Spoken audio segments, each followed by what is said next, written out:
ସନ୍ଧ୍ୟା ନଇଁ ଆସିଥିଲା। ମୁଁ ଆମ ବାରିପଟକୁ ବାହାରିଗଲି। ଯୁଆଡ଼େ ଯାଇଥିଲେ ଟିକେ ବଗିଚାରେ ଘେରେ ବୁଲି ନ ଆସିଲେ ଆଉ ଗାଈମାନଙ୍କୁ ଟିକେ ଦେଖିନଦେଲେ ମନ ଭଲ ଲାଗେ ନାହିଁ। ବଗିଚାରେ ବୁଲିଥିଲି ଆଉ ଭାବୁଥିଲି, ସତରେ 2 ଦିନ ହେଲାଣି ମୁଁ ମାଳ ଗୁନ୍ଥିନି। କେଉଁ ଗଛରେ କେତେ କଢ଼ ଅଛି କେଜାଣି, କାଲି କେତେ ଫୁଲ ଫୁଟିବ, ଆଉ ମୁଁ କାଲି ମାଳଟିଏ ଗୁନ୍ଥି ପାରିବି ତ? ଏଇ କଥା ହିଁ ଭାବୁଥିଲି ମନେ ମନେ। ସବୁଦିନ ମାଳଟିଏ ଏଇଥିପାଇଁ ଗୁନ୍ଥିଦିଏ, ମାଳଟି ପିନ୍ଧିଲେ କାଳେ ଜଗାର ମନେ ରହିଯିବ, କିଏ ଗୋଟେ ତା ପାଇଁ ମାଳ ଗୁନ୍ଥୁଛି ବୋଲି। ମୁଁ ସିନା ତାକୁ ଝୁରି ହେଉଛି, ସେ କ'ଣ ମୋତେ ମନେ ରଖିବେ? ସେଇଥିପାଇଁ ସବୁଦିନ ମାଳ ଦେଲେ ମୋ ମନ ଖୁସି ହେଇଯାଏ। ସେ କଥା କହୁ କହୁ ମୁଁ ଆସି କେଉଁଠି ପହଞ୍ଚିଗଲିଣି ଦେଖିଲେ? ଏଇଟା ହେଉଛି ମୋ ସାଙ୍ଗର ଘର।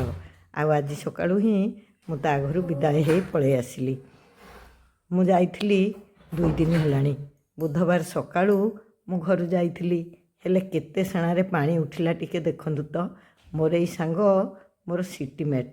ଆମେ ସାଙ୍ଗ ହୋଇ 85-86 ମସିହାରେ ସିଟି ନେଇଥିଲୁ। ବହୁତ ପିଲାଦିନର ସାଙ୍ଗ ନହେଲେ ବି ସେ ମୋର ବହୁତ ଅନ୍ତରଙ୍ଗ ଥିଲା। 2 ବର୍ଷ ଭିତରେ ଆମେ ବହୁତ ଅନ୍ତରଙ୍ଗତାର ସହିତ ଦିନ କଟେଇଥିଲୁ। ଇଏ ହେଉଛି ତାଙ୍କ ପୁଅ, ତା'ର ଗୋଟେ ପୁଅ ଆଉ ଗୋଟେ ଝିଅ। ଝିଅ ତ ଶାଶୁ ଘରକୁ ଚାଲିଯାଇଛି, ଆଉ ଶିକ୍ଷୟିତ୍ରୀ ମଧ୍ୟ।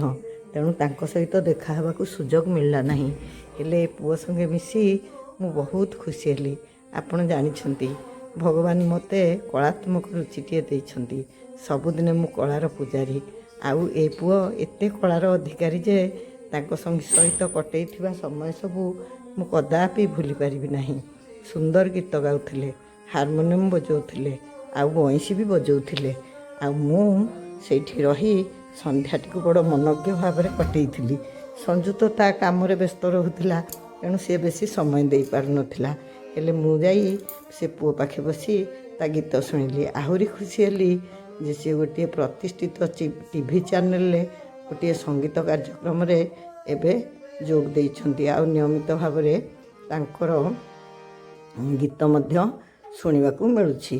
ସେ ଭିଡ଼ିଓ ଆସିଲେ ମୁଁ ଆପଣମାନଙ୍କୁ ନିଶ୍ଚୟ ଦେଖେଇବି, ଆଉ କହିବି ତାଙ୍କର ଏଇ କଳାତ୍ମକ ରୁଚିର ବା ଏଇ ସଙ୍ଗୀତ ଜୀବନର ଉତ୍ତରୋତ୍ତର ଉନ୍ନତି ପାଇଁ ସମସ୍ତେ ତାଙ୍କୁ ଆନ୍ତରିକ ଆଶୀର୍ବାଦ କରିବେ। ନିଜ ପିଲାମାନେ ଯେଉଁଥିରେ ବି ହେଉ ସଫଳ ହେଲେ କେତେ ଖୁସି ଲାଗେ କହିଲେ? ମୋ ପୁଅ କିଏ ଆଉ ସାଙ୍ଗ ପୁଅ କିଏ? ସିଏ ତ ମୋ ପୁଅକୁ ପିଲାଦିନେ ଦେଖିଥିଲା, କିନ୍ତୁ ମୁଁ ତା ପୁଅକୁ ଏଇଥର ପ୍ରଥମ ଥର ଦେଖିଲି। ଆଉ ପ୍ରଥମ ଥର ଦେଖିକି ହିଁ ଏତେ ଆନ୍ତରିକତା ବଢ଼ିଗଲା, କ'ଣ କହିବି। ହେଲେ ସବୁଠି ତ ସମୟର ପାବନ୍ଧି, ଦାୟିତ୍ୱର ବୋଝ। କେତେ ଦିନ ବା ମୁଁ ତା ଘରେ ରହିପାରିବି? ତାର ମୋତେ ଛାଡ଼ିବାକୁ ମନ ନଥିଲା, କିନ୍ତୁ ମୋର ବି ଆସିବାକୁ ମନ ନଥିଲା। ତା ବୋଲି କ'ଣ ମୁଁ ସେଠି ରହିଯାଇପାରିବି? ବୁଧବାର ଦିନ ସନ୍ଧ୍ୟାରେ ଯାଇ ମୁଁ ତା ଘରେ ପହଞ୍ଚିଥିଲି। ଆଉ ଶୁକ୍ରବାର ଦିନ ସକାଳୁ ସକାଳୁ ମୁଁ ବାହାରି ଆସିଲି। ଆହୁରି ବି ଖୁସି ଲାଗିଲା ତାଙ୍କର ସ୍ୱାମୀଙ୍କ ସହିତ ଭେଟ ହୋଇ। ସେ ଜଣେ ପ୍ରତିଷ୍ଠିତ ହୋମିଓପାଥିକ୍ ଡାକ୍ତର। ହୋମିଓପାଥିକ୍ ଡାକ୍ତରୀ ବିଦ୍ୟାରେ ପ୍ରତିଷ୍ଠା ଅର୍ଜନ କରିବା ଏକ ସହଜ କଥା ନୁହେଁ। ଏହା ନିଶ୍ଚିତ ଭାବରେ ଏକ କଷ୍ଟସାଧ୍ୟ କାର୍ଯ୍ୟ, ବା ଅତି ଦକ୍ଷ ନହେଲେ କେହି ଜଣେ ହୋମିଓପାଥିକରେ ପ୍ରତିଷ୍ଠା ଲାଭ କରିବ, ମୁଁ ତ ଏକଥା ଜାଣିନି। କାହିଁକିନା ମୋ ବୋଉ ନିଜେ ହୋମିଓପାଥିକ୍ ଡାକ୍ତର ଥିଲା। ସେ ଔଷଧର ଅଦ୍ଭୁତ କାର୍ଯ୍ୟକାରିତା ମୁଁ ଅନୁଭବ କରିଛି। ତାଙ୍କ ସହିତ ଭେଟି ମୁଁ ବହୁତ ଖୁସି ହେଲି। ଆଉ ସେତିକିବେଳେ ପୁଣି ମଝିରେ ମଝିରେ ମୋର ଘର କଥା ମନେ ପଡ଼ିଯାଉଥିଲା। ଘରେ ତ ମୋର ସବୁଠୁ ବଡ଼ ଆକର୍ଷଣ ମୋର ବଗିଚା ଆଉ ଫୁଲଗୁନ୍ଥା। ବୁଧବାର ସକାଳୁ ମୁଁ ଖୁବ୍ ତରତର ହେଇ ମାଳଟିଏ ଗୁନ୍ଥି ଦେଇଥିଲି। ସକାଳୁ ବସ୍ରେ 11ଟା ବେଳେ ଯିବାର ମୋର ଯୋଜନା ଥିଲା, ହେଲେ ବାବାଇ ରାତିରେ ଆସି ମୋର ସବୁ ଯୋଜନାକୁ ପଣ୍ଡ କରିଦେଲା। ଏ ପିଲାମାନେ କ'ଣ ମୋତେ କିଛି କରେଇଦେବେ? ଯାହା ବୁଝିଥିବେ ସେଇଆ। ପୁଣି ମନେ ମନେ ହସୁଥିଲି। ସେମାନେ ଯେତେବେଳେ ପୁରା ପିଲା ଥିଲେ, ମୁଁ କ'ଣ ତାଙ୍କୁ ମନ ଇଚ୍ଛା ଚଳିବାକୁ ଛାଡ଼ୁଥିଲି? ଏବେ ତାଙ୍କ ସମୟ ପଡ଼ିଛି ରେ ବାବା, ମୋତେ ସେ କାହିଁକି ମନ ଇଚ୍ଛା ଚଳିବାକୁ ଦେବେ? ସେ କହିଲା, ବୋଉ ତୁ 8:30 ଭିତରେ ବାହାର। ଦେଖୁନାହାନ୍ତି ମୁଁ କେମିତି ତରତର ହେଇ ବିକଳିଙ୍କ ଭଳିଆ ଖାଉଛି। ମୁଁ ତ 10:30ରେ ବାହାରିବି ଭାବିଥିଲି, ଆଉ ବରମୁଣ୍ଡାରୁ 11:15ରେ ବସ୍ ଧରିଥାନ୍ତି। କିନ୍ତୁ ତାର ଏକା ଜିଦି, ତୁ ଖରାବେଳଟାରେ ବସ୍ରେ ଯାଇପାରିବୁ ନାହିଁ, ଚାଲ ମୋ ସହିତ କଟକ, ସେଠି ଯାହା ଗୋଟେ ଭାବିଚିନ୍ତି ବିଚାର କରିବା। ହଉରେ ବାବା ଚାଲେ। ତା ସହିତ ବାହାରିଲି ମୁଁ କଟକ। ଆଉ ବାହାରିଲା ବେଳକୁ ମୋର ଦେଖା ହେଇଗଲା ମୋର ଜଣେ ଖୁଡ଼ି ଶାଶୁଙ୍କ ସାଙ୍ଗରେ, ଯାହା ସହିତ ମୁଁ ବହୁତ ଥର ଭିଡ଼ିଓ କରିଛି। ଆଉ ଆପଣମାନେ ତାକୁ ମନେ ରଖିଛନ୍ତି କି ନାହିଁ କହିବେ ତ?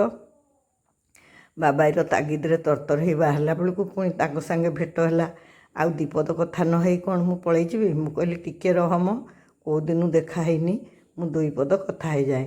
ସତକୁ ସତ ଦୁଇ ପଦ କଥା ହେଇ ଆମେ ବାହାରିଲୁ। ଆଉ ଦୀପ୍ତି ଆମକୁ ବିଦା କରିଦେଲା। ଏବେ ତ ଦୀପ୍ତି ଏକୁଟିଆ ଘରେ ଅଛି, ଆଉ ଲିପି ଅଛି କଟକରେ। କଟକ ଯିବାରେ ମୋର କିଛି ଅସୁବିଧା ନାହିଁ। ଏମିତି ବି ସେଠି ନିଣ୍ଟୁ ନିଣ୍ଟିଙ୍କ ସହିତ ଟିକେ ଦେଖା ହେଇଯିବ। କିନ୍ତୁ କେମିତି ଭାବରେ ସିଏ ମୋତେ ନେଇ ମୋ ସାଙ୍ଗ ପାଖରେ ପହଞ୍ଚେଇବ, ସେଇଟା ହିଁ ବଡ଼ ଚିନ୍ତା। ସେ ମୋତେ ବାରମ୍ବାର ପଚାରୁଥିଲା, ଏଇ ପରା ସେଇ ଖୁଡ଼ି ଶାଶୁ। ତାଙ୍କ ସାଙ୍ଗେ କଥା ହେଉଥିଲି, ସବୁ କାମ ମୁଁ କରୁଥିଲି, କିନ୍ତୁ ମନେ ମନେ ଭାବୁଥିଲି ସାଙ୍ଗଟିକି ମୋର କଥା ଦେଇଛି, ସିଏ ମୋ ବାଟ ଚାହିଁ ବସିଥିବ। କେମିତି ମୁଁ ଆଜି ସନ୍ଧ୍ୟା ସୁଦ୍ଧା ଯାଇ ତା ଘରେ ପହଞ୍ଚିବି। ମୁଁ ଯେଉଁ ବସ୍ରେ ଯାଇଥାନ୍ତି ସେଇଟା 4:30ରେ ତା ଘର ଦୁଆର ମୁହଁ ଦେଇ ପାସ୍ କରିବ। ସେଥିପାଇଁ ମୋତେ ସିଏ ସେଇ ବସ୍ରେ ଯିବାକୁ କହିଥିଲା। ହେଲେ ମୋ ପୁଅ ତ ଜବରଦସ୍ତ ମୋତେ ଉଠେଇ ନେଲାଣି କଟକ। ମୁଁ କେତେବେଳେ ଯାଇ ପହଞ୍ଚିବି କେଜାଣି? ଯଦି ସେ ବସ୍ର ସମୟ ଗଡ଼ିଯିବ ନା, ମୁଁ ଜାଣିଛି ମୋ ସାଙ୍ଗ କେତେ ବ୍ୟସ୍ତ ହେବ। କାହିଁକିନା ସେ ଆସିଲା ବେଳେ ମୁଁ କେମିତି ତାକୁ ଅପେକ୍ଷା କରିଥିଲି ସେଇଟା ତ ମୁଁ ଜାଣିଛି। ଆଉ ଏଇଟା କେମିତି ମୁଁ ଅନୁଭବ କରିପାରିବିନି? ମୋ ପୁଅ ମୋତେ ଚିଡ଼ଉଥିଲା। ଦେଖିଆ, ମୁଁ ଆଜି ତୋତେ ନେବିନି, କ'ଣ ହେଉଛି ତମ ଦୁଇ ସାଙ୍ଗଙ୍କର। କିନ୍ତୁ ମୁଁ ଜାଣିଥିଲି ସେ ମୋତେ ନିଶ୍ଚୟ ନେବ। ମୁଁ କଟକରେ ଯାଇ ପହଞ୍ଚି ଯାଇଥିଲି। ଆଉ ଆମେ ଗୋଟାଏ ବେଳକୁ ସମସ୍ତେ ସାଙ୍ଗସାଥି ହେଇ ଖାଇଦେଲୁ। ତା'ର ଯାହା ଜରୁରୀ କାମ ସବୁ ସେ କଟକରେ ଛିଣ୍ଡେଇକି ଘରକୁ ଆସିଲା। ଆଉ ଉପରଓଳି ମୋତେ ନେଇଯିବା କଥା କହିଲା। ଆମେ ସେଠୁ ବାହାରିଲୁ 1:30 ବେଳେ। ମୁଁ ମୋ ସାଙ୍ଗକୁ ମୋଟେ ଜଣେଇ ନଥିଲି ଯେ ମୁଁ ଗାଡ଼ିରେ ଯାଉଛି, ଆଉ ମୋ ସାଙ୍ଗରେ ମୋ ପୁଅ ବୋହୂ ଯାଇଛନ୍ତି। ସେ ଯେହେତୁ ଆମ ଘରକୁ ଆସିଥିଲା, ସେ ତ ମୋ ବୋହୂମାନଙ୍କୁ ଚିହ୍ନି ଯାଇଥିଲା। ହେଲେ ମୁଁ ଜାଣିଥିଲି ସେ ଏକା ରହୁଛି। ମୁଁ ଆଗରୁ ଯିବା କଥା କହିଲେ ବ୍ୟସ୍ତ ହୋଇ ସେ ଗୁଡ଼ାଏ ଯୋଜନା କରିବ। ଏମାନେ ତ କଦାପି ରହିପାରିବେ ନାହିଁ, ଶୀଘ୍ର ହିଁ ଫେରିଆସିବେ, ଚା' ଫା ଟିକେ ପିଇ ଫେରିଆସିବେ। ସେଥିପାଇଁ ମୁଁ କିଛି କହିନଥିଲି। ଅବଶ୍ୟ ସେଥିପାଇଁ ମୋତେ ଗାଳି ଖାଇବାକୁ ମିଳିଲା। ଗାଳି ଦେଉ ପଛକେ ତାକୁ କ'ଣ ମୁଁ ହଇରାଣ କରିଥାନ୍ତି ନା କ'ଣ? ସେଇଥିପାଇଁ ତ କିଛି କହିନଥିଲି। ଆମ ସମସ୍ତଙ୍କୁ ଦେଖି ସେ ପୁରା ଆବାକାବା ହେଇଗଲା। ଆମେ ତାକୁ କିଛି ନ କହି ସିଧା ଯାଇ ତା ଘରେ ପହଞ୍ଚିଲୁ। ଆଉ ବାଟରେ ଆମେ ପଇଡ଼ ପିଇବାର ମଜା ନେଇଥିଲୁ। ମୁଁ ତ ସବୁବେଳେ କହିଛି ଖରାଦିନେ ଆଖୁ ରସ, ପଇଡ଼ ଏଇସବୁ କାରବାର କରନ୍ତୁ। କିନ୍ତୁ ସେ କୋଲ୍ଡ ଡ୍ରିଙ୍କସ୍ ପିଇଲେ ନା କିଛି ଲାଭ ନାହିଁ, କ୍ଷତି ପଛକେ ଲାଭ ନାହିଁ। ଅଥଚ ଆମେ ସବୁବେଳେ ସେଇ ସବୁ ପାନୀୟ ପିଉଛେ ଯେଉଁଗୁଡ଼ା ବର୍ଷ ବର୍ଷ ଧରି ରହିଛି। ତାକୁ ସେଇଭଳିଆ ରଖିବା ପାଇଁ ନିଶ୍ଚୟ ତ କିଛି କେମିକାଲର ବ୍ୟବହାର ହେଇଥିବ। ଏଇ ସାଧାରଣ କଥା ବି ଆମେ ବୁଝୁନେ। ଅଧିକାଂଶ ଛୋଟ ପିଲାଙ୍କୁ ପଚାରନ୍ତୁ, ସେମାନେ ଥଣ୍ଡା ପାନୀୟ ଯେମିତି ଖୁସିରେ ପିଇବେ, ପଇଡ଼ କେବେ ହେଲେ ପିଇବେ ନାହିଁ। ମୁଁ କିନ୍ତୁ ପିଲାଙ୍କୁ ସବୁବେଳେ କହେ, ତରଭୁଜ ଖାଅ, ପଇଡ଼ ପିଅ, ଦେଖିବ ଦେହ, ନହେଲେ ଆଖୁ ରସ ପିଅ, ଦେଖିବ ଦେହରେ ଆର୍ଦ୍ରତା ରହିବ। ଏ ଯେଉଁ ଭୟଙ୍କର ଖରା ହେଉଛି, ଏ ସମୟକୁ କେମିତି ଭଲରେ ଅତିକ୍ରମ କରିବା ବେଳେବେଳେ ତ ଭୟ ଲାଗୁଛି। ଏମିତି ଆମେ ଯାଇ ସତକୁ ସତ ପହଞ୍ଚି ଯାଇଥିଲୁ ମୋ ସାଙ୍ଗ ଘରେ। ଆଉ ସିଏ ବି ସତରେ ଆବାକାବା ହେଇଯାଇଥିଲା। ତା ଘର ଦେଖି ମୋତେ ବହୁତ ଖୁସି ଲାଗିଲା। ଆଉ ସିଏ ବି ଖୁସି ହେଇଥିଲା ଆମ ସମସ୍ତଙ୍କୁ ଦେଖି। କିଛି ସମୟ ଏକାଠି କଥାବାର୍ତ୍ତା ପରେ ପିଲାମାନେ ଫେରି ଆସିଲେ କଟକ। ଆଉ ମୁଁ ରହିଗଲି ତା ଘରେ।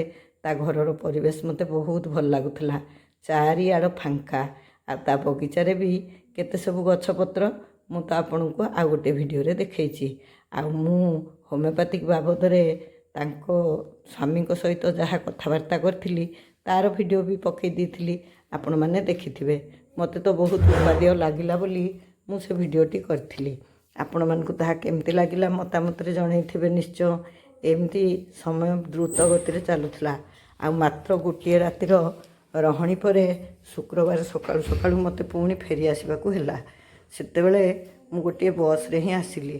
ଆଉ ସେ ଆସି ତା ଘର ଦୁଆର ମୁହଁରୁ ମୋତେ ବସ୍ରେ ବସେଇ ଦେଇଥିଲା। ବସ୍ରୁ ଆସି ପହଞ୍ଚିଲା ବେଳକୁ ସମୟ 9:30। ମୁଁ 9:30ରେ ଆସି ଆର୍କେ ଷ୍ଟିଲ୍ ଛକରେ ଓହ୍ଲେଇ ପଡ଼ିଲି। ଆସିଲା ବେଳେ ତାଙ୍କ ଘରେ ମୁଁ ଯାହା ସବୁ କରୁଥିଲି, ମୋର ସେଇ ସବୁ କଥା ହିଁ ମନେ ପଡ଼ୁଥିଲା। ହେଲେ କ'ଣ କରିବି, ସେଠିକି ଗଲେ ଏଠିକା କଥା ମନେ ପଡ଼ୁଛି, ଆଉ ଏଠି ରହିଲେ ସେଠିକା କଥା। ମଣିଷ ଜୀବନଟା ହିଁ ଠିକ୍ ଏମିତି। ହେଲେ ସବୁଠୁ ବେଶୀ ଖୁସି ଲାଗୁଛି, ଏତେ ଦିନ ପରେ ହଉ ପଛେ ଆମେ ସାଙ୍ଗମାନେ ପୁଣି ପରସ୍ପରକୁ ଭେଟି ପାରିଲୁ। ଆଉ ତା'ର ମାଧ୍ୟମ ଥିଲା ଜୀବନ ସରାଗ। ଆପଣମାନେ ଯିଏ ମନେ ରଖିଥିବେ ନିଶ୍ଚୟ ମନେ ପଡ଼ିବ।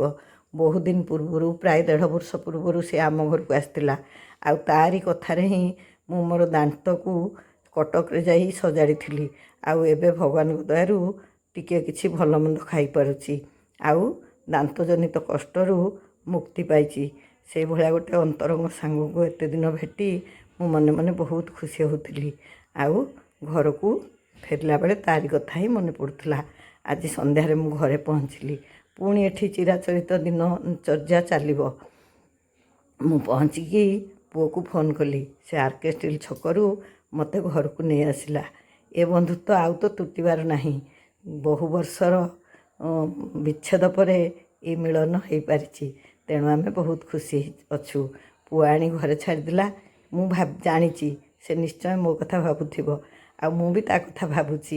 ଆଉ ମନେ ମନେ ଖୁସି ହେଉଛି। ଏତେ ଦିନ ପରେ ହଉ ପଛେ ଆମେ ତ ପୁଣି ଏକାଠି